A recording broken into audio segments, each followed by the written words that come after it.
పరిస్థితి sir aqua రైతులకు ఇప్పుడు చాలా ఇబ్బంది పడుతూ ఉన్నారు ఈ గాలివాన వల్ల. కొన్ని మునిగిపోయినాయి కదా.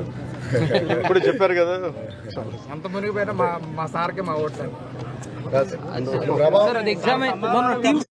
మేము చెప్పండి. లేదు ఏదో అలాగా మీరు రెలవెంట్ క్వశ్చన్. ఒక నిమిషం. ఆక్వా రైతులు కూడా టీమ్స్ పెట్టాం. యాక్చువల్లీ దానిపైన ప్రిలిమినరీ రిపోర్ట్ చేసి పంపిస్తాం. వీళ్ళు అడ్రస్ అంటే మేము దేని నుంచి పారిపోయేది కాదు, కానీ అంటే నాకు ఇప్పుడే మీరు చెప్పారు. అంటే ఇక్కడ అంటే ఆక్వా అనేది మేజర్లీ నేను వెస్ట్ లో చూస్తాను తప్ప ఇక్కడ తక్కువ అదే చూస్తా ఉన్నాం, దారిలో పెరిగిపోతా ఉన్నాం.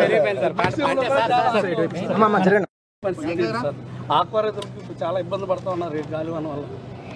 కొన్ని మునిగిపోయినాయి కదా. ఇప్పుడు చెప్పారు కదా, అంత మునిగిపోయినా మా సార్కే మా ఓటు సార్. మేము చెప్పండి. లేదు ఏదో అలాగా మీరు రెలవెంట్ క్వశ్చన్. ఒక నిమిషం. ఆక్వా రైతులు కూడా టీమ్స్ పెట్టాం. యాక్చువల్లీ దానిపైన ప్రిలిమినరీ రిపోర్ట్ చేసి పంపిస్తాం. వీళ్ళు అడ్రస్ అంటే మేము దేని నుంచి పారిపోయేది కాదు, కానీ అంటే నాకు ఇప్పుడే మీరు చెప్పారు. అంటే ఇక్కడ అంటే ఆక్వా అనేది మేజర్లీ నేను వెస్ట్ లో చూస్తాను తప్ప ఇక్కడ తక్కువ అదే చూస్తా ఉన్నాం, దారిలో పెరిగిపోతా ఉన్నాం.